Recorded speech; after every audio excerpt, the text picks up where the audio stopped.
ህመሜ ከፊያሜታ አምሃ።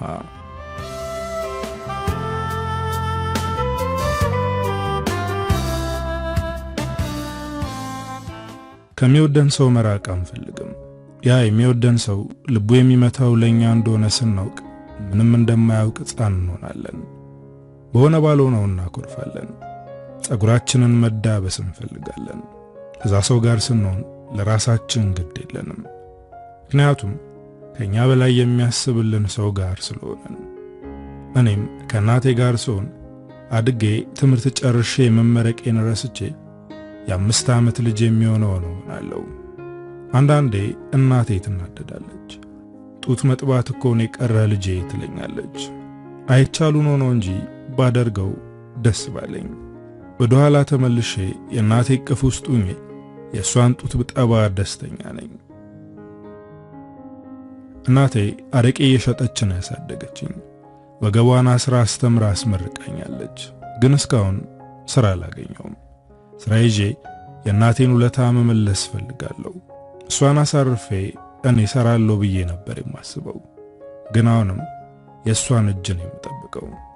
ስራ ፍለጋ ስዞር ነው የምውለው። እናቴ ጠዋት ስወጣ ቁርስ አብልታ የታክሲና ለሻይ የሚሆን ብር አስጨብጣ ትሸኘኛለች። ስመለስ ቤት ያፈራውን ጣፋጭ ምግብ ሰርታ ትጠብቀኛለች። እግሬን ታጥቤ ቁጭ ስል ቫዝሊን ይዛ መታ እግሬን ታሸኛለች። እማዬ እኔ መታሸት አልፈልግም ስላት ስትዞርበት የምትውልበት እግር ያማል፣ ስለዚህ ትንሽ ላፍታታለህ ትለኛለች። እናቴ ምድር ላይ ያለችኝ ብቸኛ ሰው ናት። የኔ ብቻ በመሆንሽ እድለኛ ነኝ። ሌላ ወንድም ወይም እህት ቢኖረኝ እቀና ነበር፣ ምክንያቱም አንቺን ይጋሩኝ ነበር ስላት ከት ብላ ትስቃለች። እኔ ደግሞ ለልጄ ምን አለ ወንድም ወይም እህት ወልጄለት ቢሆን እያልኩኝ እቆጫለሁ ትለኛለች። የኔ እናት መልካም ቀን ይሆንልሽ። ቀማሹን ሳይሆን ጨላጩን ደንበኛ ያብዛልሽ አልኳት። ዶክሜንቴን ይዤ ከቤት ለመውጣት እየተዘጋጀው እናቴ እየሳቀች አሜን፣ ለአንተም ጥሩ ሥራ ቆንጆ ነስት ያጋጥመህ አለችኝ። ጉንጯን ስሜ እየወጣው የሥራውን ተቀብያለሁ። የነስቷ ግን ጊዜው ገና ነው አልኳት። ከቤት እስክርቅ ድረስ የእናቴ ሳቅ እየተከተለኝ ነው። ወረኛ፣ ይልቅ ተረጋግተህ ተራመድ፣ ስትንቀዠቀዥ መኪና ውስጥ እንዳትገባ ስትል ይሰማኛል። ታክሲ ይዤ ሥራ አውጥተዋል ወደ ተባለው ድርጅት እየሄድኩ ነው። የተባለው ድርጅት ስደርስ እንደኔ ሥራ የሚፈልጉ ወጣቶች ግቢውን ሞልተውታል። ከዚህ ሁሉ መሃል እንዴት እኔ ላልፍ እችላለሁ? እንኳን እዚህ መንጋ ውስጥ ቀርቶ ብዙ ሰው የሌለበት እንኳን ሊጠሩኝ አልቻሉም እያልኩኝ ከራሴ ጋር አወራለሁ። እንደ ዛሬው ተስፋ ቆርጬ አላውቅም። ይቅርብኝ ብዬ ወደ ኋላ ስመለስ ከኋላ ሰው ሲጠራኝ ሰማሁ። በፍጥነት ዞርኩኝ። ያየሁትን ማመን አልቻልኩም። ማሼ ነው። ማሼ ማለት ሐዋሳ ዩኒቨርሲቲ አብሮኝ የተማረ የዶርም አጋሬ ነው። በናፍቆት ነበር የተቃቀፍ ነው። ማሼ እዚህ ምን ትሰራለህ አልኩት። እሱም ፈገግ ብሎ እንዳንተ ስራ ፈላጊ እኮ ነኝ አለ። ተመርቆ ወደ ቤተሰቦቹ ሲሄድ እዛው አካባቢ ስራ እንደማያጣ ነግሮኝ ነበር። የትውልድ ቦታው ከምባታ የሚባል አካባቢ ነው። ማሼ አሁን እንደኔ ዶክመንቱን ይዞ እዚህ ነው። ሰላምታ ከተለዋወጥን በኋላ ስለመጣንበት ማውራት ጀመርን። ድርጅቱ የሚፈልገው 2 ሰው ነው፣ ግን እንደምታየው ግቢው ሙሉ ሰው ነው። እኔ እንኳን ቢቀርብኝ ይሻላል። ወደ ሌላ ቦታ ሄጄ ላስገባ አልኩት። እሱም ወደ ኋላ ዞሮ ያለውን ሰው ባይኑ ከቃኘ በኋላ እውነትህን ነው፣ ከዚህ ሁሉ መሃል መመረጥ ከባድ ነው። ምናልባትም ማስታወቂያው የወጣው ለይምሰል ሊሆን ይችላል። እስካሁን ሰው ሊያስገቡ ይችላሉ። ለምን ዛሬ አብረን አንውልም? 1-2 እያለን የግቢ ህይወታችንን እያስታወስን እንጫወታለን አለ። የመሄድበት ሌላ ጉዳይ ቢኖርም ማሼን እምቢ ልለው አልቻልኩም። እሺ አልኩት።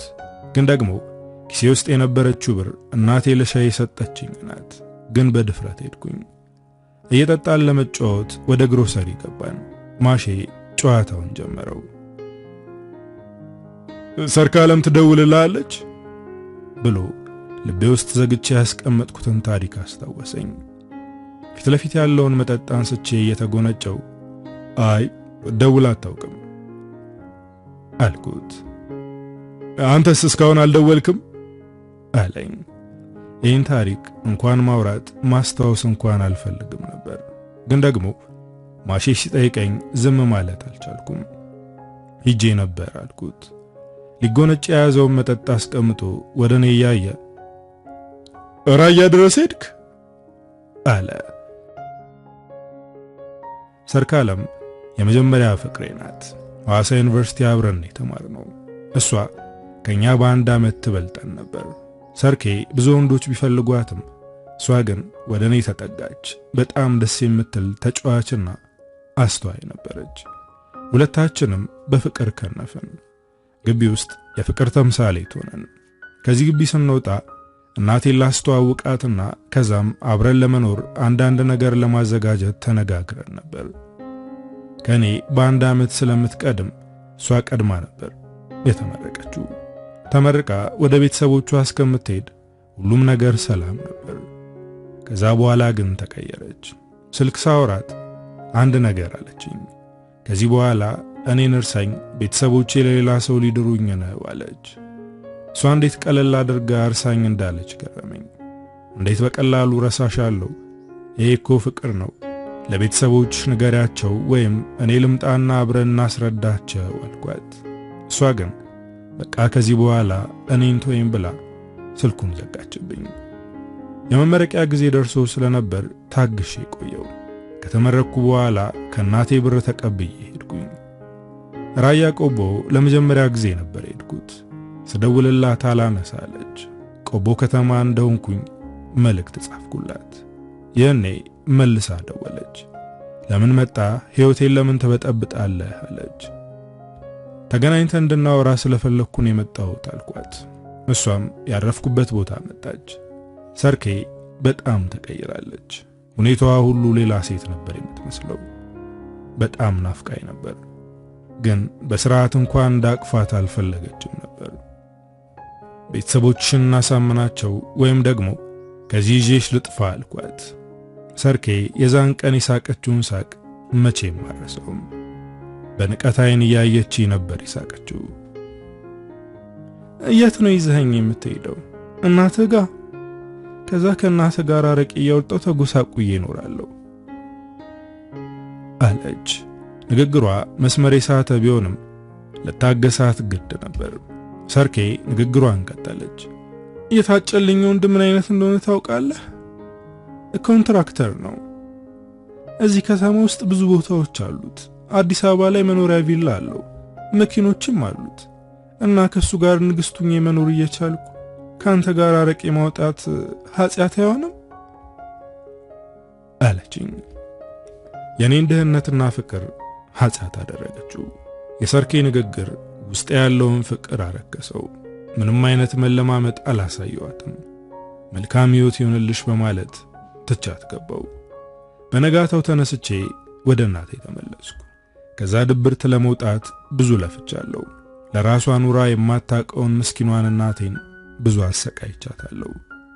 አሁን ላይ ያንን ምዕራፍ ዘግቼ እናቴን ለማገዝ ሥራ ፍለጋ እየተሯሯጥኩ ነው አልኩት።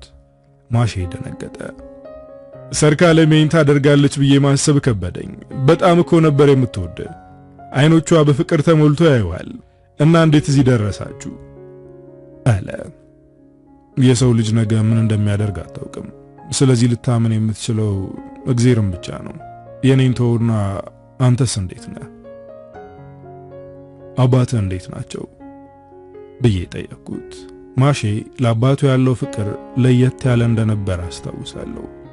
ስለ አባት ሲወራ እንባ ይተናነቀዋል። ልክ እኔ ስለ እናት ሲነሳ እንባ እንደሚተናነቀኝ ማለት ነው። ማሼ በሐዘኔታ አንገቱን አቀረቀረ። የሆነ ነገር እንደተፈጠረ ገባኝ።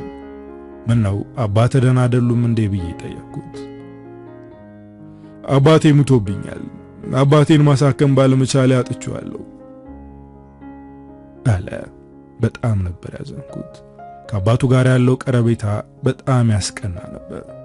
ማሼና አባቱ የነበራቸውን ቀረቤታ ሳይ ምን አለ እኔም አባት ኑሮኝ ከአባቴ ጋር እንደዚህ ብቀራረብ ብዬ እመኝ ነበር። ማሼ አሁን አባቱ መሞታቸውን እየነገረኝ ነው። አባቴ በጣም ታሞ ነበር።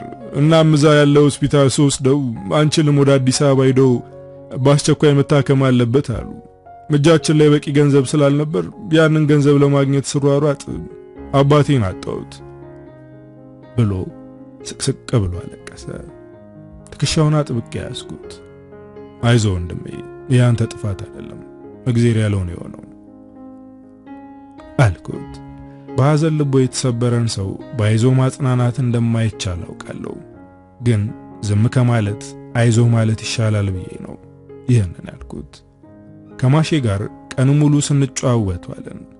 ማሼ ኪሴ ባዶ መሆኑን ልቡ ነግሮት ይሆን ወይም ደግሞ እንዲሁ ሊጋብዘኝ ፈልጎ ባላውቅም እኔ ወደ መጸዳጃ ቤት በሄድኩበት ሰዓት ነበር የተጠቀምንበትን ሂሳብ ከፍሎ ያገኘሁት። ላይን ያዘ ሲያደርግ ስልክ ተለዋውጠን ድጋሚ ለመገናኘት ቀጠሮ ይዘን ተለያየን። የጠጣሁት መጠጥ ትንሽ ሞቅ አድርጎኛል። እየመሸ ስለሆነ ወደ ቤት መሄድ አለብኝ። ካመሸው እናቴ ትጨነቃለች። እየመሸ ስለነበር የታክሲ ይጨምራል። ሰፈር ከመድረሴ አንድ ፌርማታ ሲቀረው ወርጄ በእግሬ ወክ ማድረግ ጀመርኩ። ከማሼ ጋር በመገናኘቴ ደስ ብሎኛል። ግን ደግሞ የዘጋሁትን ትዝታዬን እንደ አዲስ ቀስቅሶብኛል። ሰርካለምን እያሰብኳት ነው። እውነቷን ነው። አሁን እኔ ጋር ብትሆን ከችግር አትላቀቅም። የምትፈልገውን ሁሉ አላሟላላትም። እንኳን እሷን ላሟላ ቀርቶ ለራሴም አልሆንኩም። አሁንም የእናቴ ጥገኛ ነኝ። እርምጃዬን አቁሜ አንገቴን ቀና አድርጌ ወደ ሰማይ እያየው በቃኛውንስ ደክሞኛል፣ ወይ ግደለኝ ወይም ከዚህ ችግር አውጣኝ አልኩኝ። ብዙ ጊዜ አምላኬን እለምነዋለሁ። ያውኑ ግን ተስፋ የመቁረጥ ነበር። ከነገ ጀምሮ የትም አልሄድም፣ በቃኝ፣ ደክሞኛል አልኩት። ይህን እየተናገርኩ ያለ አንዲት ሴት በኃይል ገፋችኝ። ሴትዮ ያምሻል እንዴ? በዚህ እንደቆምኩ አልታይም ነው ወይስ አይንሽ አያይም ብዬ ጮሄ ተናገርኳት። እሷ ግን ዞር ብላ እንኳን አላየችኝም። ሩጫዋን ቀጥላለች። ይቺ ሴት ከሆነ ሰው እየሸሸች እንደሆነ ታስታውቃለች። እሷ ከሄደች ትንሽ ቆይተው ሁለት ወጠምሾች በፍጥነት እየተራመዱ እሷ ወደ ሄደችበት አቅጣጫ ሄዱ።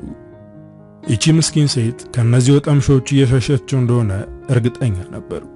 እኔም እነሱን ተከተልኳቸው። ሰዓቱ እየመሸ ነው። በዛ ላይ ተከትዬ ምን እንደማደርግ አላሰብኩበትም። በጥፊ ቢሉኝ እወድቃለሁ። መታጠፊያው ላይ ሲደርሱ ቆም ብለው ያሉ። እኔም ጥግ ይዤ ቆምኩኝ። እያንሾካሾኩ ያወራሉ። የሚያወሩት ግን አይሰማኝም። ወዲያው ሽጉጥ አውጥተው መራመድ ጀመሩ። ውስጤ እየፈራ ነው። ከራሴ ጋር እየተጨቃጨቅኩ ነው። ለእናቴ ስል ፊቴን አዙሬ መመለስ አለብኝ። ደግሞ ያቺ ምስኪን ሴት የኔ እርዳታ ቢያስፈልጋትስ ብዬ አሰብኩኝ። እንደምንም ድፍረቴን አሰባስቤ እነሱን ተከተልኳቸው። መታጠፊያው ጋር ደረስኩ። እነሱ የታጠፉበት መንገድ ጨለማ ነው። በጣም ያስፈራል። በድፍረት እየተራመድኩ ነው። ትንሽ እንደሄድኩኝ ድምጽ ሰማሁ። ወደ ሰማሁበት አቅጣጫ በቀስታ ተራመድኩ። ፊት ለፊት ካለው ግቢ የሚወጣው የመብራት ብልጭታ በደንብ ይታይ ነበር። አካባቢው ጭር ብሏል።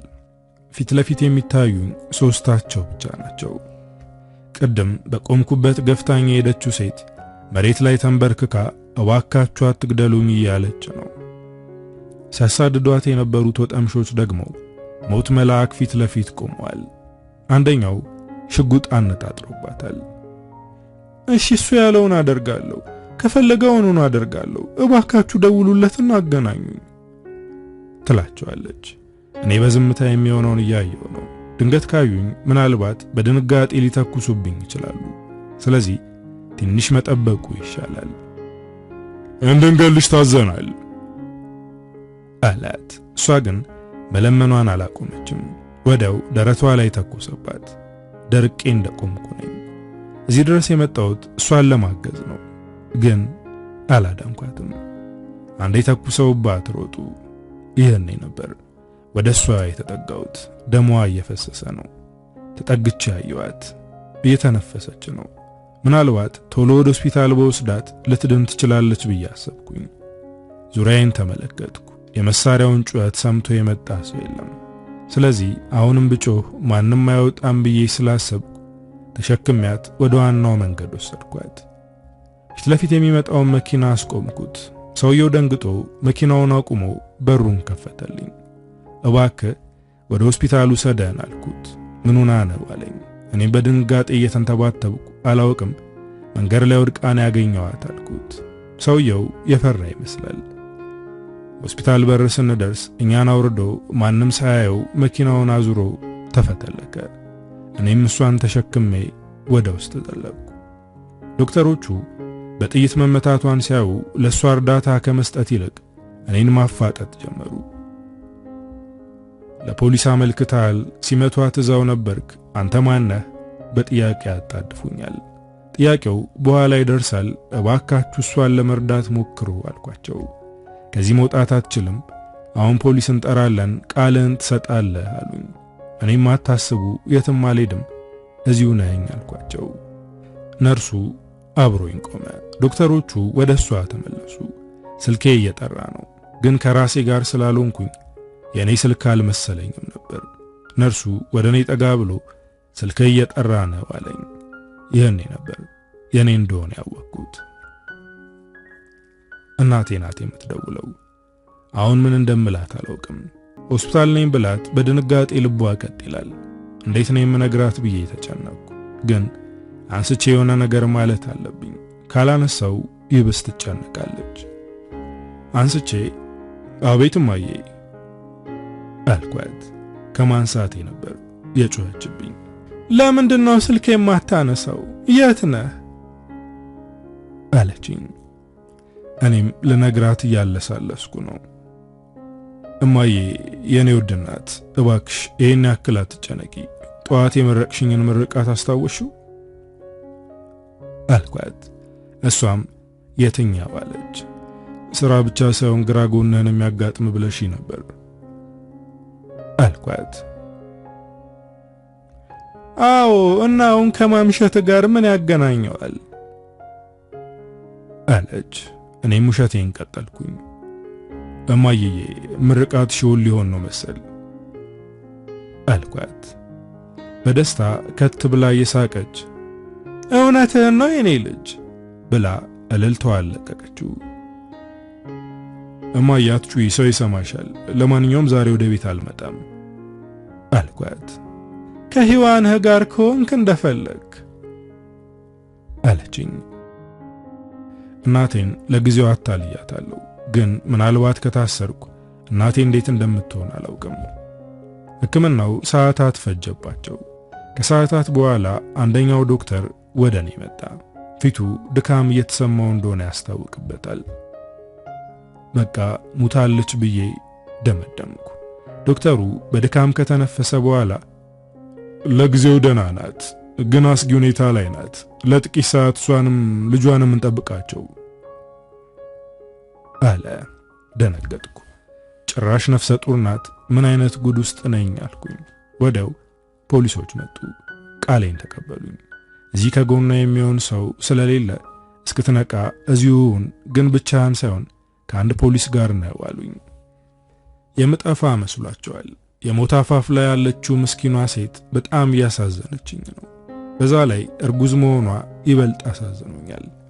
ሌሊት ሙሉ ስጠብቅ ነበር። ጠዋት ላይ ዶክተሩ አይዞ ተረጋጋ፣ አሁን ደህና ናት አለ።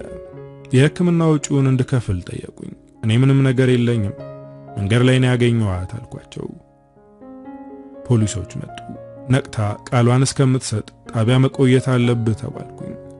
ላስረዳቸው ሞከርኩ፣ ግን አልተረዱኝም። ለእናቴ ደውዬ እማዬ እንዳትደነግጪ፣ ቀለል ያለ ችግር ተፈጥሯል አልኳት። እናቴ ግን ደነገጠች። ወዲያው ነበር ወደ ታሰርኩበት ፖሊስ ጣቢያ የመጣችው። የተፈጠረውን ሁሉ ነገርኳት።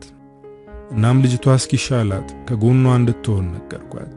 እናቴ በጣም ብትጨነቅም ለኔ ስትል ውሎና ዳሯ ሆስፒታል ሆነ። አንድ ቀን ጠዋት እናቴ ልትጠይቀኝ መጣች። በዛውም ሴትዮዋ ወደ ራሷ እንደተመለሰች ነገረችኝ።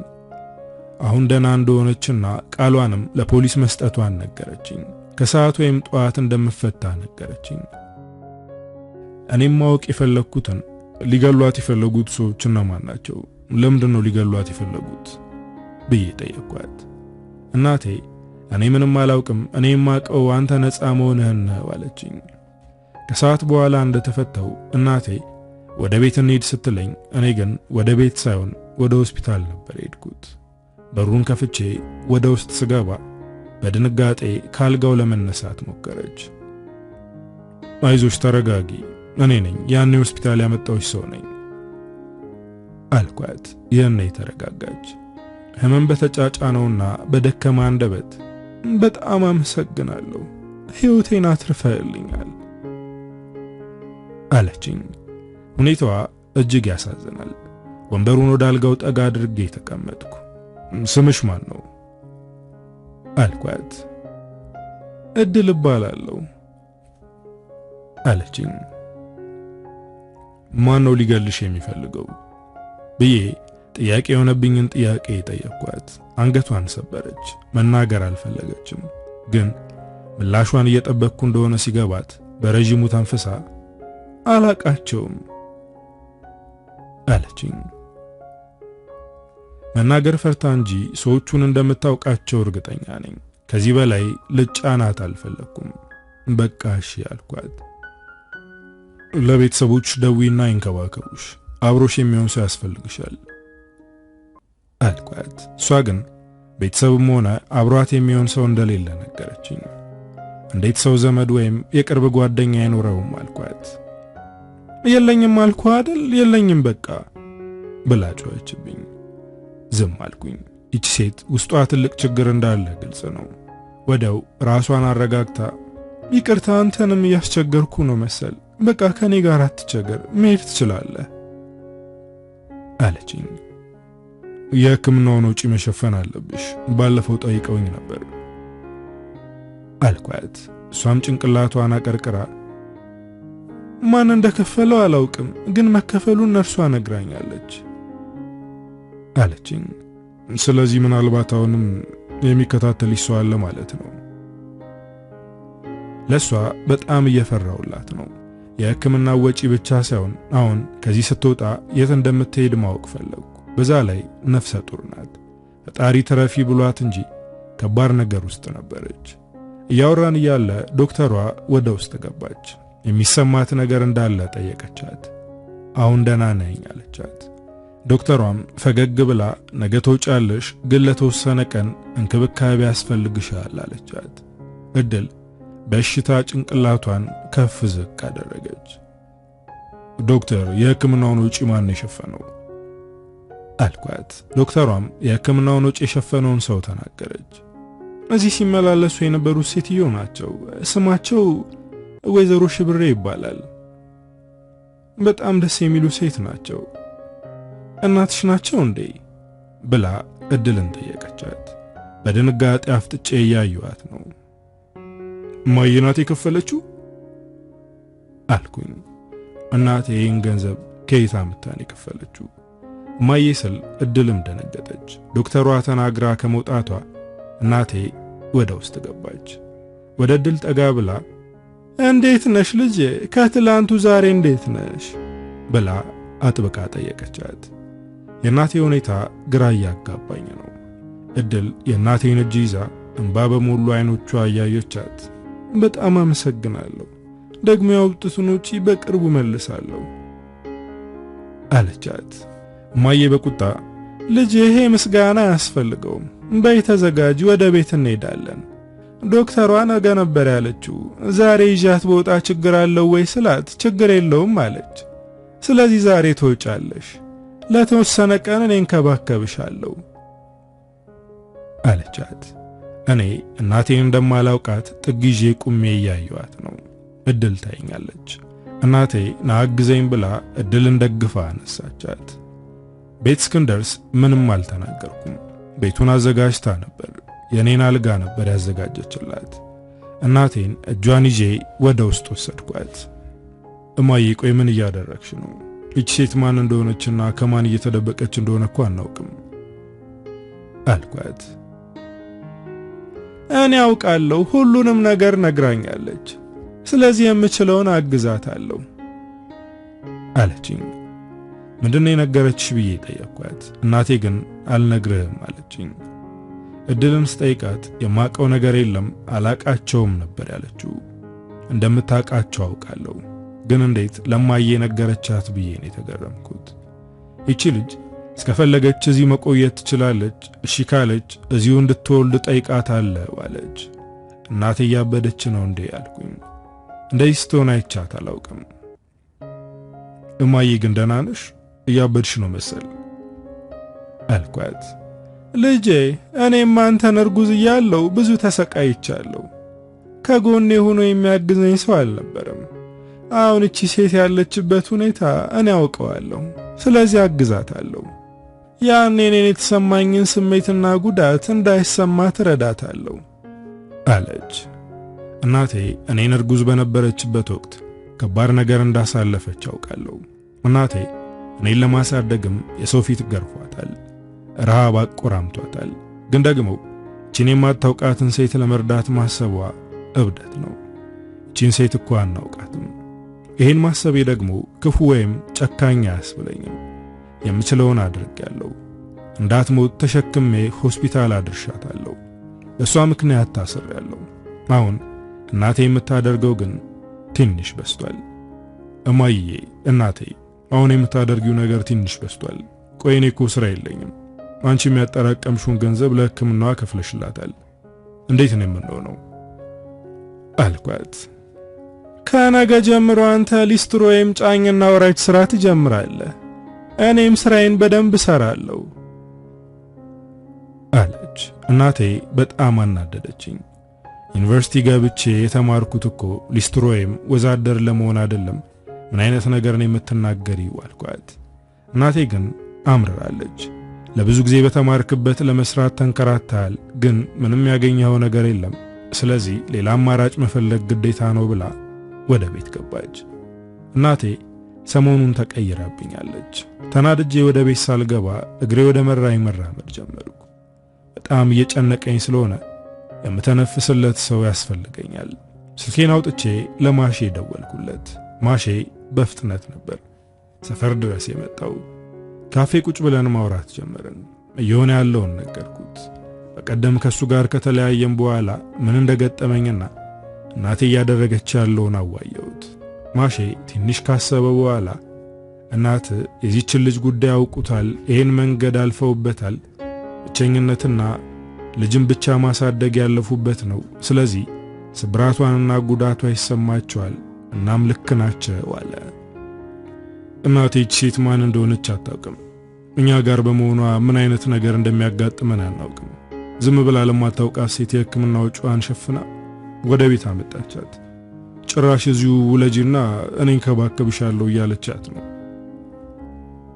ማሼ ትከሻዬን አጥብቆ መያዝ፣ አንተ በዛ ምሽት ተሸክመ ሆስፒታል ያደረስካት ስለማታውቃት ነው እንዴ? አይደለም፣ እናትህም አንተ ያደረግከውን ነው ያደረጉት። ስለዚህ ከጎናቸው ሁን፣ አግዛቸው፣ ስራ ማማረጥህን አቁም አለኝ። እሱም ስራ አታማርጥ ማለቱ በጣም አበሳጨኝ። አንተም እንደማያውቅ ሰው ትሆናለህ። ተምሬ የተመረኩት እኮ የሰው ጫማ ልጠርግ አይደለም አልኩት። ማሼ የትዝብት ፈገግታ ነበር ፈገግ ያለው። እኔ ምን እንደምሰራ ታውቃለህ ብሎ ጠየቀኝ። እኔም ግራ ተጋብቼ ስራ አለህ እንዴ? እንደኔ ስራ ፈላጊ መሆንን ብቻ ነው የማውቀው አልኩት። አዎ ስራ እየፈለግኩ ነው፣ ግን ስራ እሰራለሁ። በየሰፈሩ እየዞርኩ ሃይላንድና ጎማ ነክ ነገሮችን እየለቀምኩ እሸጣለሁ አለኝ። በጣም ነበር የደነገጥኩት። ሃይላንድ እየለቀሙ የሚሸጡ ልጆችን አውቃለሁ፣ ግን እንደ ማሼ ጥሩ ልብስ ለብሰው አይቼ አላውቅም። ወይም ደግሞ የተማሩ አይደሉም፣ አማርኛ ቋንቋም ያን ያክል የሚችሉ አይደሉም። ብቻ ደንግጫለሁ። እንዴት አልኩት። ምንም እንዴት የለውም፣ ቤት ተከራይቼ ነው የምኖረው። በዛ ላይ በገንዘብ የሚያግዘኝ ሰው የለም። ስለዚህ መስራት ግዴታዬ ነው አለ። ገና አሁን ሰነፍ መሆኔ ታወቀኝ። እናቴ ያለችው ነገር ልክ ነው። ገቢ የማገኝበት ስራ መጀመር አለብኝ ብዬ አሰብኩኝ። ወደ ቤት ስመለስ ትንሽ ቀለል ብሎኝ ነበር። እናቴ ያረቄ ደንበኞቿን እያስተናገደች ነው። እነሱን አልፌ ወደ ጓዳ ገባው። እድል አልጋው ላይ ጋደም ብላ ታለቅሳለች። ሁኔታዋ አሳዘነኝ። ምናልባት ብትነግሪኝ ቀለል ይልሽ ይሆናል አልኳት። እሷ ግን ማልቀሷን ቀጠለች። እሺ አላስገድድሽም አልኳት። ይህኔ ነበር መናገር የጀመረችው። ልታግዘኝ ከፈለክ አንዱ ለተዋለልኝ አለችኝ። እሺ የምችለው ከሆነ አግዝሻለሁ። እሷም እንባዋን በመጥረግ የሆነ ቦታ ሄደ ሰው እንድታይልኝ ፈልጌ ነው አለችኝ። የት ነው የሚሄደው? ማንንስ ነው የማይልሽ? እህቴና እናቴ ምን አይነት ሁኔታ ላይ እንዳሉ ማወቅ ፈልጋለሁ። ምንም አይነት ዘመድ የለኝም ብላ የነገረችኝ ሴት አሁን እናትና እህት እንዳላት እየነገረችኝ ነው። እየተጠራጠርኳት ነው። እቺ ሴት ወንጀል ሰርታ እየተደበቀች ይሆን እንዴ ብዬ አሰብኩኝ። ግን ትንገረኝና ሂጄ አጣራለሁ ብዬ እስክትነግረኝ ታገዝኩ። የምሸሸው ከእንጀራ አባቴ ነው። በጣም ክፉ ሰው ነው። እናቴንና እኔን ያሰቃየናል። እናም ታላቅ እህቴ እኔ ከዛ ቤት እንደውጣ ረዳችኝ አለች። እናትሽ ያለች ለምን ያሰቃያችኋል አልኳት። የተናገረችው ነገር ስላልተዋጠልኝ ነበር የጠየቅኳት። እናቴ እኛ ጥፋተኛ እንደሆነና መስመራችን እንደሳተን አሳምኗታል። የሚገርም የአባታችንን ንብረት ሳይቀር ወደሷ አዙረዋለች። እናታችን ጋጠ ወጥ እንደሆነን አድርጋ ነው የምታስበው። እናም አንተ ስለምታቀብጣቸው ንቅጣቸው እንጂ እያለች ታበረታተዋለች። እሱም ከሷ ፊት ሲሆን ለመምከር ይሞክራል።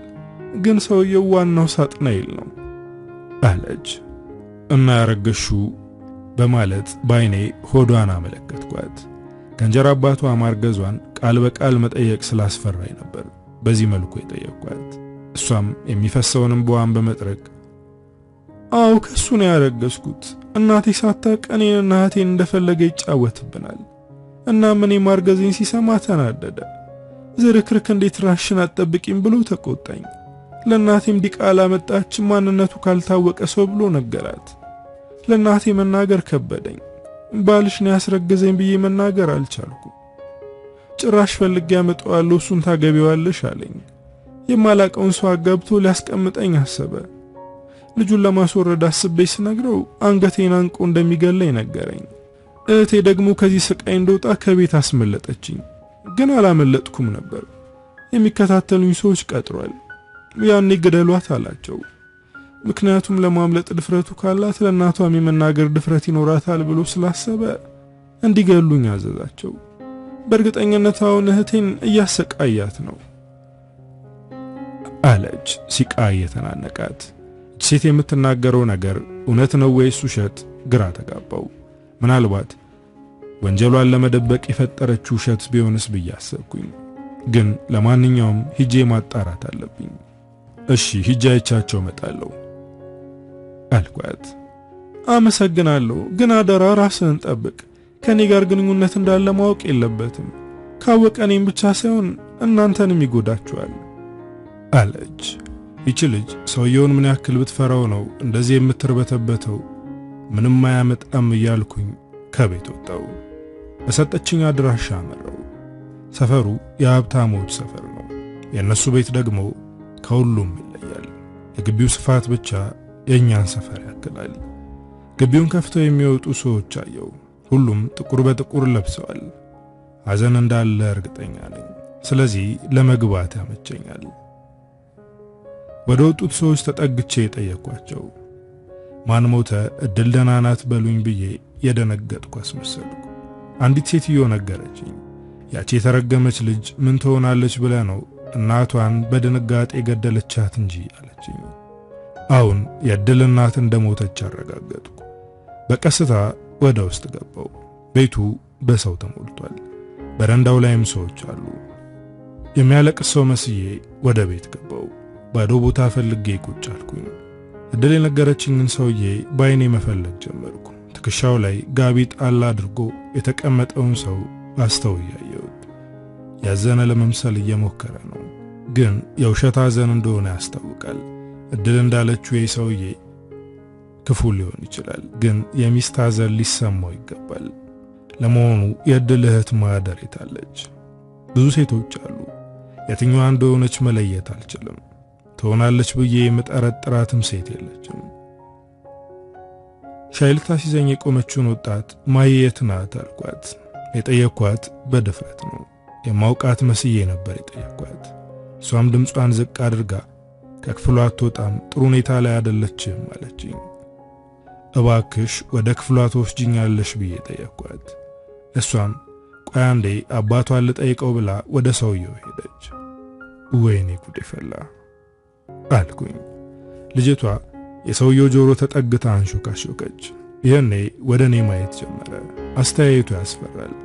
እኔም ምስኪን ለመምሰል እየሞከርኩ ነው። እሺ ብሎ ጭንቅላቱን በማነቃነቅ ፈቀደልኝ።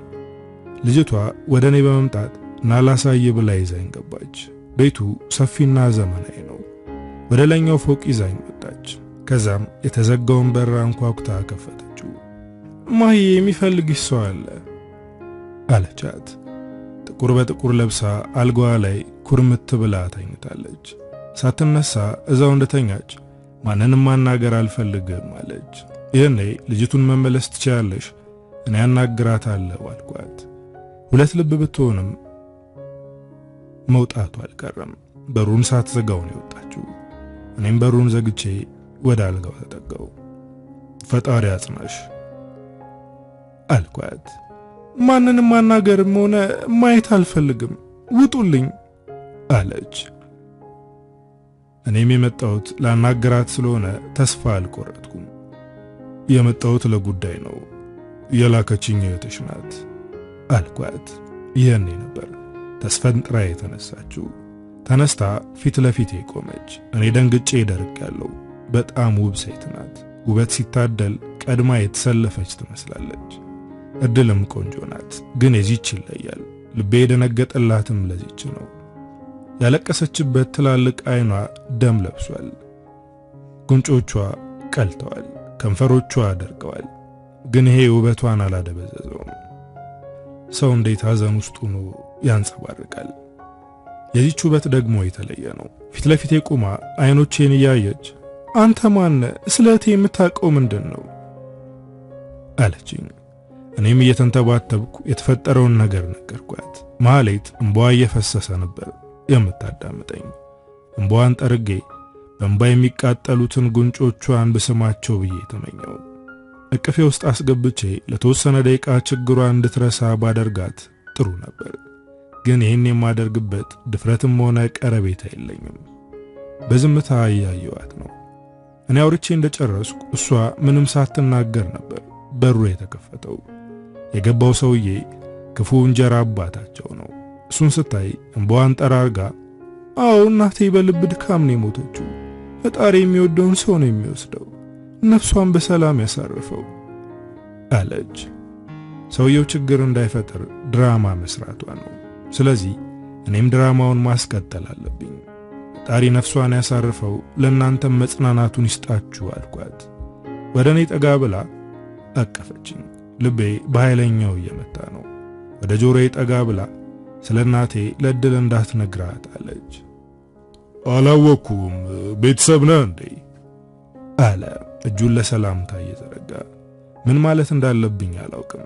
ድንብርብሬ እንዳይወጣ ፈርቼ በዝምታ አየሁት። አባቱ የአባቴ ጓደኛ ነበር፣ በጣም ጥሩ ሰዎች ናቸው አለች ማህደር። እኔም አዎ አባቷ መልካም ሰው ነበር፣ ግን በጊዜ አጣ ነው፣ ያው ጊዜ የፈቀደው ነው የሚሆነው በማለት ተሰናብቻቸው ወጣው። ከግቢ እስከወጣ አየር እያጠረኝ ነበር። እንደወጣው ወደ ሰማይ ቀና ብዬ በረጅሙ ተነፈስኩ። እንዴት ነው አሁን እናቷ መሞቷን የምደብቃት? በጣም ተጨነቅኩ። ከቀን ወደ ቀን የዚች ልጅ ችግር የኛም ችግር እየሆነ ነው። ወደ ቤት ስገባ እናቴ ምግብ እያበላቻት ነበር። ስታየኝ በፈገግታ አያቸው ብላ ጠየቀችኝ። እኔም እንዳየዋቸውና ደህና እንደሆኑ ነገርኳት። ለአሁኑ እፎይ ብላለች። እኔ ደግሞ በጭንቀት ተወጥሬያለሁ። ተኝቼ በሐሳብ እየዋለልኩ ነው። የዕድል እህት ማይ የሆነ ነገሬን አስቀርተዋለች። በዚህ በኩል ደግሞ ሌላው ችግራቸው እያስጨነቀኝ ነው። ሌሊቱን ሙሉ አልተኛውም። ጧት ስነሳ እንዳልተኛው ያስታውቅ ነበር። እማዬ ቁርስ ሰርታ አቀረበች።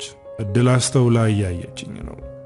ሌሊት አልተኛህም አይደል? አይኖችህ እኮ ቀልተዋል አለችኝ። እናቴ በእድል ንግግር ፈገግ አለች። እማዬ በዚህ ሰዓት ምን እያሰበች እንደሆነ ይገባኛል። ለምን ፈገግ እንዳለች አውቃለሁ። እኔም ደህና ነኝ ብዬ ቁርሱን አቋርጬ ከቤት ወጣሁ። እማዬ ከእድል ጋር አንድ ለማድረግ እየሞከረች ነው፣ ግን ይሄ የማይሆን ነገር ነው። እድል እርጉዝ ናት። እርጉዝ ባትሆንም ልቤ አልፈለጋትም። እንዲሁ ስለምታሳዝነኝ ነው የማግዛት። ከሷ ይልቅ ለእህቷ ልቤ ቅርብ ነው። አሁን እግሬ ወደ መራኝ እየሄድኩ ነበር፣ ግን ራሴን ያገኘሁት የነማህደር ቤት ፊት ለፊት ነው። ትላንት ካየኋት ጀምሮ ልቤ እሷን እያሰበ ነው። ራቅ ብዬ ቆምኩኝ።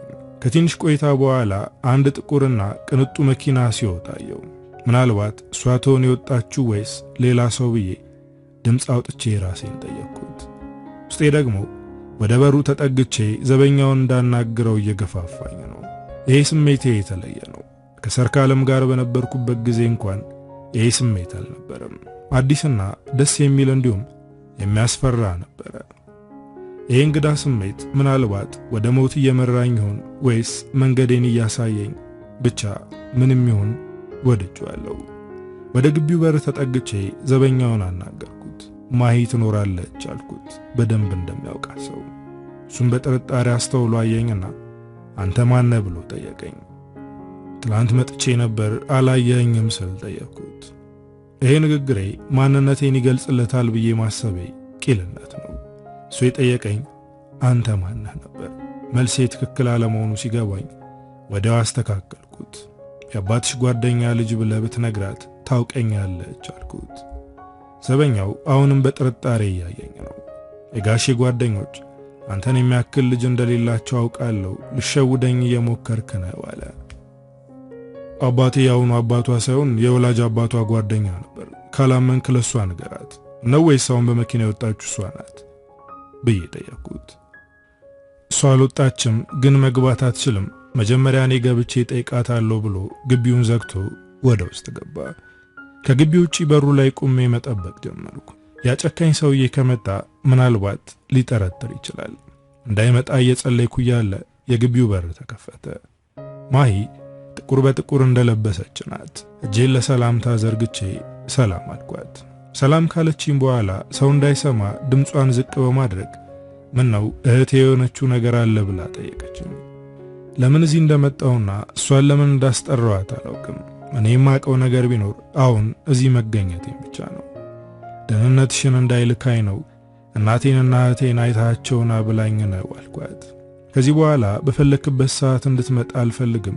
እንደውም ከባድ ችግር ካልሆነ ባትመጣ ደስ ይለኛል። ምክንያቱም የኔም ያንተም ሕይወት አደጋ ላይ ይወድቃል አለች። እድል እንደነገረችኝ ከሆነ አደጋ ላይ ነሽ። አሁን እንደማየውም ከሆነ ከባድ አደጋ ውስጥ ነሽ። ለምን እዚህ ትቆያለሽ? ለምን ከኔ ጋር አትመጭም አልኳት። ይህን ድፍረት ከየት እንዳመጣሁት አላውቅም። በንግግሬ ሳቀች። ይህን ሰው ቀለል አድርገኸዋል፣ ግን ከባድ ሰው ነው። አንተ ለሱ ምንም ማድረግ የማትችል ትንኝ ነህ። ይጨፈልቃል። ስለዚህ አርፈ ተቀመጥ፣ ራስህን እሳት ውስጥ አትጨምር አለችኝ። እኔ ግን እንደዛ አይታየኝም። አንቺ ትንኝ ብትይኝም እህትሽን የደበቅኳት ግን እኔ ነኝ። እንደምታየው ቤታችሁ ውስጥ ገብቼ የፈለግኩትን እየተናገርኩ ነው አልኳት። ትንኝነ ይጨፈልቃል ያለችው እኔን ዝቅ ለማድረግ ፈልጋ ሳይሆን የእንጀራ አባቷን ክፋትና ኃይለኝነት ለመግለጽ ነበር። እኔ ግን ትንኝ በመባሌ ውስጥ የተቃጠለ አትችልም መባሌ ቆረቆረኝ። ልቤ ወደዳት ሴት ትንኝነ እያለችኝ ነው። ይቅርታ አንተን እየናኩ ሳይሆን ሰውየው ምን ያክል ርቀት እንደሚሄድ እየጠቆምኩ ነው። ለማንኛውም አሁን ሳይመጣ ሂድ አለችኝ። እባክሽ ከዚህ ሲኦል ይዘሽ ልጥፋና ከእህትሽ ጋር ላገናኛችሁ አልኳት። ይሄን እየተናገርኩ እያለ በርቀት የቅድሙ መኪና ተመልሶ ሲመጣ አየችው። ወይኔ ጉዴ መጣ፣ ከዚህ ሂድ ብላ በፍጥነት ወደ ውስጥ ገባች። ርቀት ስለነበረው እኔም በፍጥነት ወደ ቀኝ ታጥፌ ሄድኩኝ። እንዳላየኝ ተስፋ አደርጋለሁ። ካየኝ እሷ ላይ ጫና እንደሚያደርስባት እርግጠኛ ነኝ። ወደ ቤት ተመለስኩ። እናቴ ካረቄ ጠጪዎች ጋር እያወራች ስለነበር እኔ ቀስ ብዬ ወደ ውስጥ ገባው። ጠዋት በንግግር ያስከፋው እንዴ ብላ ጠየቀችኝ። ምንም የሚያስከፋ ነገር አልተናገረችም። እኔ ቁርስ አቋርጬ የወጣሁት የእናቴ አስተያየትና ሁኔታ ደስ ስላለኝ ነው። በፍጹም አላስከፋሽኝም አልኳት። እድል በዝምታ አፍጥጣ እያየችኝ ነው።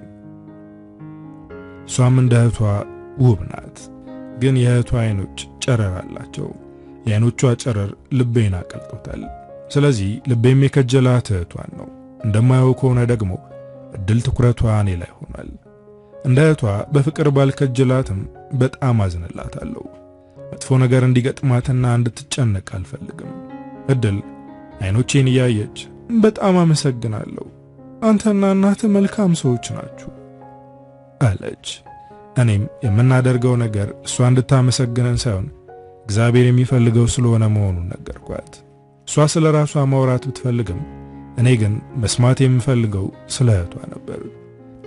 እህቴ እያለች ስታወራ ጆሮዬን ቀስሬ ነበር የማዳምጣት። እኔና እህቴ ነርሲንግ ትምህርት ከጀመርን ቆይተናል። ስናቋርጥ ስንጀምር በዚህ ዓመት ልንመረቅ ነበር፣ ግን እኔ አልቻልኩም። አሁንም አቋረጥኩኝ፣ ግን እህቴ መማሯን ትቀጥል ይሆናል አለች። አሁን እህቷን የት እንደማገኛት አወቅኩኝ። የምትማርበትን ትምህርት ቤት በደንብ አጣራው። በነጋታው ወደምትማርበት ትምህርት ቤት ሄድኩኝ፣ ግን ላገኛት አልቻልኩም። በሁለተኛውም ቀን ሄድኩኝ፣ ያኔም አላገኘኋትም። እድል አንድ ጓደኛ እንደነበረች ስታወራ ሰምቼ ስለነበር ያችን ልጅ አፈላለኳት። በስተመጨረሻም አገኘኋት። ማሂ ለምንድነው ትምህርት ቤት የቀረችው ብዬ ጠየቅኳት። እሷ እኮ ብዙ ጊዜ አትመጣም፣ አልፎ አልፎ ነው የምትመጣው። ፈልጋት ከሆነ ነገ መምጣቱ አይቀርም፣ ፈተና ስላለ ትመጣለች። ያ የተረገመ እንጀራ አባቷ ይዟት ይመጣል አለችኝ። ስለ ማሂና ስለ እድል እንድትነግረኝ ጥያቄዎችን እየጠየቅኩኝ እድል የት እንዳለች ታውቂያለሽ ብዬ ጠየቅኳት። አዎ ወደ ውጭ እንደሄደች ማሂ ነግራኛለች። ከዚህ ከምትሰቃይ ትንሽ ራቅ ማለቷ ጥሩ ነው አለች። ሰውየው የኔ ያክል ክፉ ነው እንዴ? ቆይ ምንድነው ችግሩ አልኳት። አሁን በጥርጣሬ አየችኝ። ምንም የማውቀው ነገር የለም በቃቸው ብላ በቆምኩበት ትታኝ ሄደች። በነጋታው እዛው በር ላይ ቁሜ ማሂን መጠበቅ ጀመርኩ። ፊት ለፊት መኪናው ቆሞ ስትወርድ አየኋት። አሁንም ጥቁር እንደለበሰች ናት። መንገዱን ተሻግራ ወደ ግቢ በር ስትጠጋ መኪናውን አስነስቶ ተፈተለከ። መኪናው መሄዱን ሳይ እሷ ወደምትራመድበት በፍጥነት ሄድኩኝ። ማሂ ብዬ በመጣራት አስቆምኳት። ስታየኝ ደነገጠች። ዙሪያዋን አየች። መኪናው መሄዱን ስታይ ተረጋግታ ቆመች። ቆይ እንዳትመጣ አልነገርኩም እንዴ አለችኝ። ግን እኔ እንቅልፍ ሊወስደኝ አልቻለም፣ ስላንቺ እየተጨነኩ ነበር አልኳት። ወደ እኔ ጠጋ ብላ ለኔ ማንም አይጨነቅልኝም፣ ስለዚህ አታስመስል አለችኝ። እኔ ግን ተጨንቄያለሁ። ከዚህ ሰውዬ ጋር አንድ ቤት ውስጥ መቀመጥሽ ያስጨንቃል። እባክሽ እሺ በይኝና ከእህትሽ ጋር ላገናኝሽ አልኳት። እህቴም ባያት ደስ ይለኝ ነበር፣ ግን ደግሞ አትለቀኝም። ከቤት ከጠፋው ደግሞ ፍለጋውን ያጠናክረዋል አለች። እና ማሂንም እያፈላለጋት ነው እንዴ ብዬ ጠየቅኳት። አዎ እንዳልሞተች ያውቃል፣ ግን የት እንዳለች አያውቅም። እያፈላለጋት ነው። እባክህ እህቴን ጠብቃት፣ እኔን ተወኝ። እኔ እንደሆንኩ ተስፋ የለኝም። ወደፊቴን ሳየው ጨለማ ነው። ከዚህ ቤት የሚወጣው ሬሳዬ ነው። የእናቴ ጣፈንታ እኔ ላይ ይደርሳል አለች። ግን እናትሽ እንዴት ነው የሞተችው? ማለቴ ከዚህ በፊት ልብ ድካም እንደነበረባት ታውቁ ነበር ስላት አንገቷን አቀረቀረች። እናቴ ምንም አይነት ህመም አልነበረባትም። የሷ ሞት ላይ የዚህ ሰውዬ እጅ እንዳለበት እጠረጥራለሁ። እማየኛ ልጆቿ ላይ ኃይለኛ ብትሆንም ተወደን ነበር አለች። እዛው እንደቆምን ማውራታችንን ቀጠልን። ልቤ በፍጥነት እየመታ ነው። ስታወራ ካፏ የሚወጡትን እያንዳንዱን ቃላቶቿን ባይኔ ይለቅማለሁ። አይኖቿ ሲንከራተቱ የኔም አይኖች አብረው ይንከራተታሉ። እህቴ ይዛን ሰውዬ ልጅ ባትወልደው ደስ ይለኝ ነበር፣ ግን ደግሞ አሁን ረፍዷል። ስለዚህ እሷም እናትነቷን እኔም አክስትነቴን መቀበል ግዴታ ነው አለች። እህቷን አፍቃታለች፣ ግን ደግሞ ልታገኛት አልፈለገችም። ከማይ ጋር እስኪ በቃ አወራን፣ ከዛም ተሰነባበትን።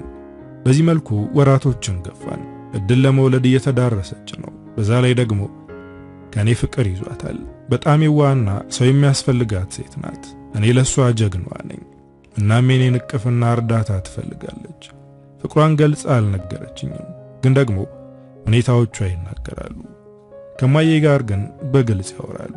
እኔ ደግሞ እህቷን ወድጃታለሁ። ከማዬ ጋር በድብቅ እየተገናኘን እናወራለን። በጣም ተቀራርበናል። እንደተለመደው ክላስ አቋርጣ ከኔ ጋር ቁጭ ብላ እያወራች ነበር። ከስከዛሬው ተለይታብኛለች። በጣም አመሰግናለሁ ማለት አበዛች። በዛ ላይ እኔን ስታየኝ አይኗ በእንባ ግጥም ይላል። ማሂዬ ችግር አለ እንዴ? ዛሬ ልክ አይደለሽም። ያ ሰው ያደረገሽ ነገር አለ አልኳት። እሷም ፈገግ ለማለት እየሞከረች ታውቃለህ፣ ደስታ ርቆኝ ነበር። ማንም ለኔና ለእህቴ ያስብልንም ብዬ ደምድሜ ነበር። ግን በመሃል አንተ ተገኘ። አብረህን ታመምክ፣ ለእህቴና ለኔ ደረስክልን። ሳስበው ብዙ መልካም ሰዎች አሉ ማለት ነው አለች። ማዬ ያንቺ እንጀራ አባት ክፉ ነው ማለት ሌላውም ነው ማለት አይደለም። እሺ ብትይኝና ከኛ ጋር ብትኖሪ ደስ ይለኛል። አንቺ ከዛ ሰውዬ ከራቅሽ ደግሞ ያንን ሰውዬ ለሕግ ለማቅረብ እንጠነክራለን አልኳት። እሱን ሕግ ሳይሆን እኔ ነኝ የምቀጣው። ቤተሰቡን ጎድቷል። እኔን እያሰቃየኝ ነው። ይሄ ሰው ለሕግ ቢቀርብ በገንዘብ ይወጣል። እኔ በቀጣው ግን ተመልሶ አይተነፍስም አለች። ደነገጥኩ። አንቺ ንጹህ ርግብ ነሽ። ማንንም መግደል አትችይም። ይሄን ሐሳብ ከጭንቅላትሽ አውጪው። ድጋሚ ስትናገሪ እንዳልሰማሽ አልኳት። እኔ ክንፏ የተሰበረችና ከዚህ በኋላ መብረር የማትችል ምስኪን ርግብ ነኝ። እየሰበረኝ እሱ ነው። ጎጆዬን አፍርሶታል። በየቀኑ ያቆስለኛል። ስለዚህ ይህንን ክፉ ሰው ራሴ ነኝ የምቀጣው አለች። አይኗ ላይ የማየው ህመም እኔንም አሰቃየኝ። አሁን ራሴን መውቀስ ጀመርኩ። የምወዳትን ሴት እንዴት ከዚህ ስቃይ ማስወጣት ያቅተኛል? ለወራት በዝምታ ህመሟን ስሰማ ነበር፣ ግን ምንም ያደረኩላት ነገር የለም። ከዚህ በኋላ ግን ዝም አልልም። አንድ መፍትሄ እፈልጋለሁ እያልኩ በውስጤ ከራሴ ጋር አወራለሁ። ማሂ አንድ ወረቀት አውጥታ ሰጠችኝ። ለማንበብ ተቻኩዬ ለመግለጽ ስሞክር አይ አሁን አይደለም የምታነበው፣ ነገ አንብበው። ደግሞ አታየኝም ብለህ ዞር ስልለ እንዳታነብ አይሃለሁ አለች እየሳቀች። እሺ አንቺ ያልሽውን አደርጋለሁ ብዬ ኪሴ ውስጥ አስቀመጥኩት። አንድ ያሰብኩት ያለ ነገር አለ። ፊት ለፊት መናገር የፈራችው ልቧን ያንኳኳ ነገር አለ። በእርግጠኝነት የሷንም ልብ ፍቅር አንኳኩቶታል። እስካነበው ቸኩያለሁ። ዛሬ ከወትሮ በተለየ አጥብቃ አቀፈችኝ። ከዛም ተሰነባበትን። የሰጠችኝን ወረቀት አገላብጬ እያየው ነው። ልቤ እንዳነበው ይገፋፋኛል። ግን ደግሞ ነገ ጠዋት ነው ያለችኝ። እንደ ሕፃን እየቦረቅኩ ወደ ቤት ሄድኩኝ። እድል ለመውለድ ደርሳለች። እርግዝናው ከብዷታል። ስትነሳና ስትቀመጥ በሰው እየተደገፈች ነው። አሁንም እማዬ እግሯን እያሸችላት ነበር የደረስኩት። ስታየኝ ፊቷ አበራ። ይሄ ነገሩ ያስጨንቀኛል። አሁን ከእህቷ ጋር መቀራረቤን ስታውቅና ወደፊት የሆነ ነገር ከተፈጠረ ምን እንደሚሰማት እግዚአብሔር ይወቀው።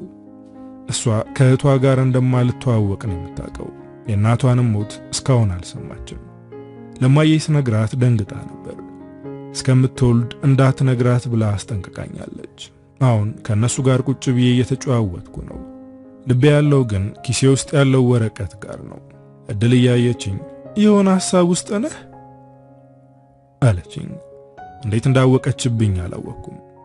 እማዬ ከተቀመጠችበት እየተነሳች አንተ ከመጣህ ጎረቤት ጸበል ጻድቅ ቀምሼ ለምጣ፣ እናንተ ተጫወቱ ብላ ነጠላዋን ለብሳ ወጣች። እድል አይኗን ከኔ አላነሳችም። የጓጓለት ነገር አለ፣ በዛ ላይ ሐሳብ ሌላ ቦታ ነው አለችኝ። ይቺ ሴት ጠንቋይ ናት እንዴ? እንዴት የልቤን ልታውቅ ቻለች አልኩኝ በውስጤ። ባፌ ደግሞ ኧረ ምንም የለም መስሎሽ ነው አልኳት።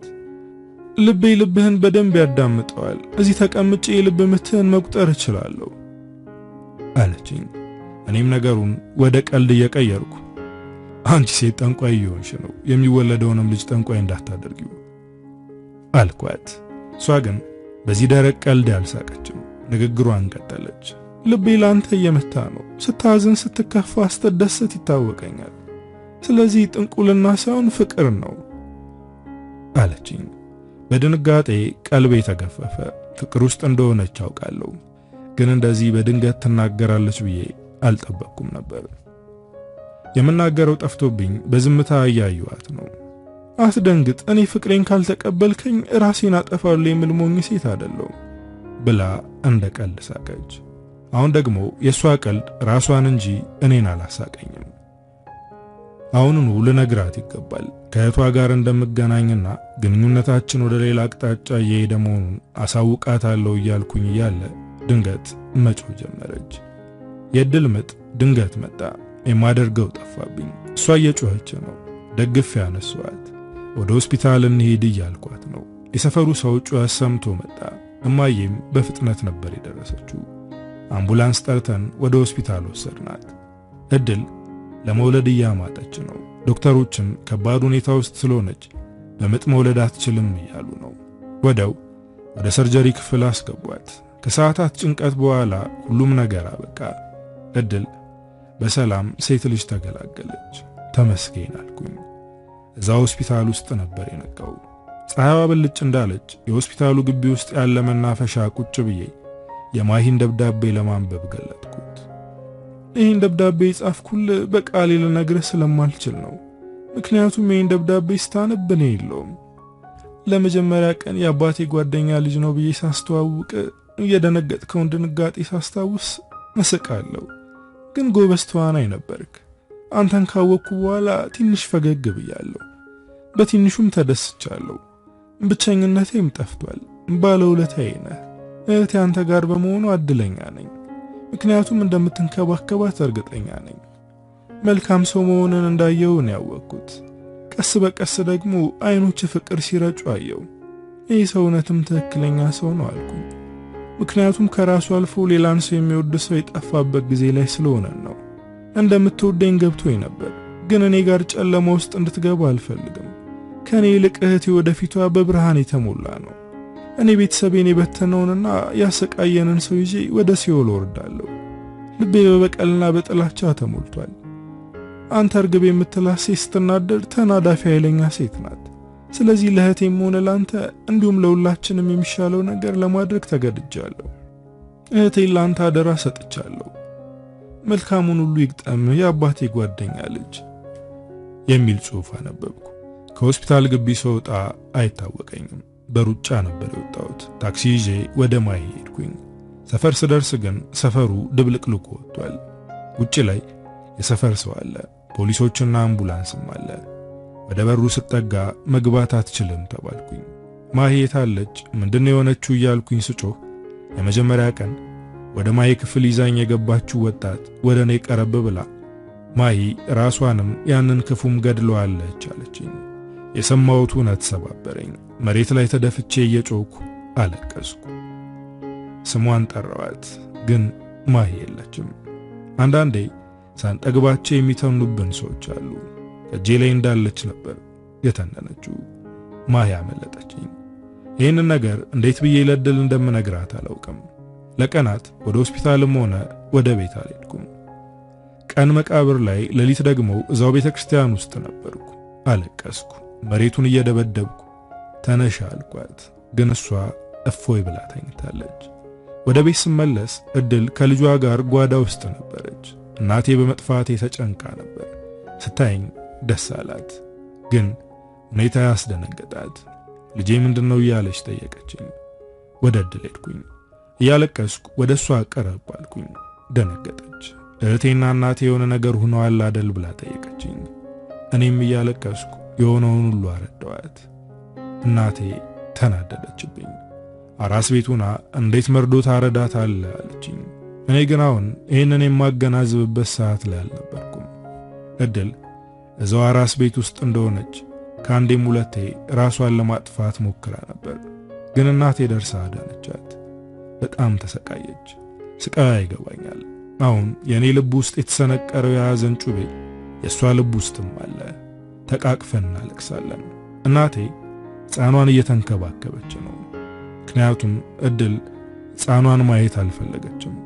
የዛ የተረገመ ሰውዬ ፍሬ ናት አልፈልጋትም እያለች ነው። ጡት ለማጥባት እናቴ በለቅሶ ተማጽና ነው የምታጠባት። ለሕፃኗና ለድል ስል እኔ መበርታት ነበረብኝ። ሐዘኔን ዋጥ አድርጌ እሷን ማበረታታት ጀመርኩ። ጊዜ የማያድነው ቁስል የለምና በጊዜ ሂደት እንደሚጠፋ አውቃለሁ። ከድል ጎን ሆንኩኝ። ለእህቷ ልሰጣት የነበረውን ፍቅር ለእሷ ለመስጠት እየታገልኩ ነው። ልጇን እንዳትጠላትና ፊት እንዳትነሳት የምችለውን አደረግኩ። ሕይወት አንዳንዴ አቅጣጫችንን ታስቀይረናለች። ሕመምተኛን በሕመምተኛ ትፈውሳለች። ጊዜ ነጎደ። እድል አሁን ስብራቷ እየተጠገነ ነው። ወደ ቤተሰቦቿ ቤት ተመልሳለች። እሷ ብቻ ሳትሆን እኔም ከሷ ጋር ነኝ። እማዬ ከኖረችበት ቤት መውጣት አልፈለገችም። ልጇም እያደገች ነው። እድልና እኔ ፍቅር ጀምረናል። የኔ ሕመም በእድል ፍቅር እየተሸፈነ ቢሆንም የሕመሙ ስሜት ግን እንዳለ ነው። የሚድን ሕመም እንዳለ ሁሉ የማይድን ተሰባብሮ የሚቀር ልብም አለ። የኔ ልብም እንደዛ ነው። ግን ደግሞ ለእድል ስል ስብራቴን ደብቄ እየኖርኩ ነው። አበቃው። ከፊያሜታ አምሃ።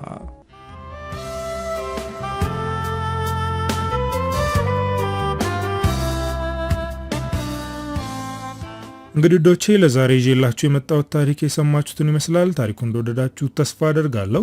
ሐሳብ አስተያየታችሁን ጻፉልኝ። በቀጣይ በሌላ ስራ እስክንገናኝ ሀገራችንን ሰላም ያደርግልን። ቻው።